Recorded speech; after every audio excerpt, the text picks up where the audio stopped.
اور ایک بہت اہم حکم ہے بھائی، جن لوگوں پہ حج فرض ہے وہ سب سے پہلے کیا کریں گے؟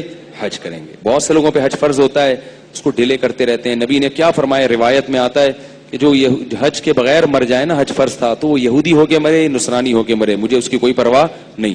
اور اللہ نے فرمایا کہ جو استغنا برتے گا، اس کے پاس مالی وسعت ہوئی اور میرے گھر کی زیارت کے لیے نہیں آیا، تو اللہ اس سے غنی ہے، اللہ کو اس کی پرواہ نہیں ہے.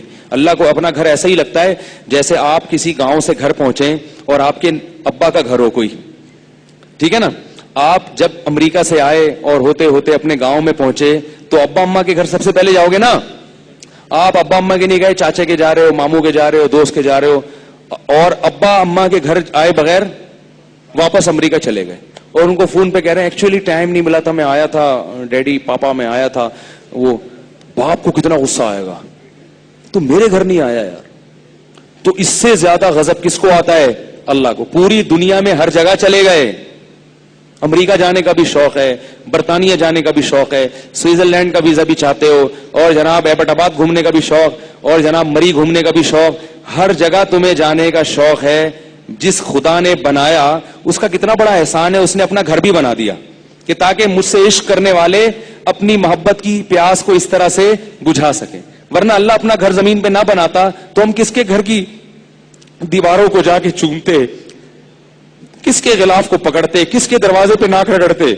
اللہ نے اپنے عاشقین کے لیے اپنا ایک 4 دیواری کا سادہ سا گھر بنا دیا اور کہا کہ اس کے سامنے ناک رگڑو، اس کا غلاف پکڑ کے دعا مانگو. ملتزم کہہ دیا یہ اللہ کا دروازہ ہے، تو یہ ملتزم کیا ہے؟ اللہ کی چوکھٹ ہے. جیسے سیٹ صاحب کی چوکھٹ پہ جا کے بھیک مانگتے ہو نا دروازے پہ، کسی سے قرضہ لینا ہوتا ہے تو فون کر کے تھوڑی کہتے ہو.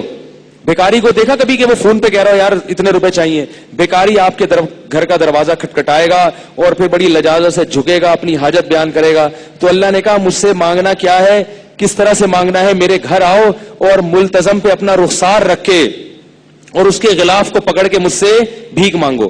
تو جس کے دل میں اللہ کی ذرا سی بھی محبت ہوگی، اسے بیت اللہ کی زیارت سے کبھی بھی ہار محسوس نہیں ہوگی. وہ لاکھوں روپے خرچ کر کے جائے گا، وہ کہے گا مرنے سے پہلے اگر میں نے خدا کے گھر کی دیواروں کو نہیں چوما اور خدا کے گھر سے لپٹ کے نہیں رویا تو میں نے دنیا میں کچھ بھی حاصل نہیں کیا. اور اللہ کو بڑا غضب آتا ہے. اس لیے اللہ فرمایا کہ جس میں استطاعت تھی اور نہیں آیا تو یاد رکھو اللہ کو تمہاری ضرورت نہیں ہے. بہت بڑا حکم ہے یہ تو. عشق یہ تو نہیں بھی واجب ہو تو کوشش کرنی چاہیے اللہ کے گھر کی زیارت نصیب ہو جائے.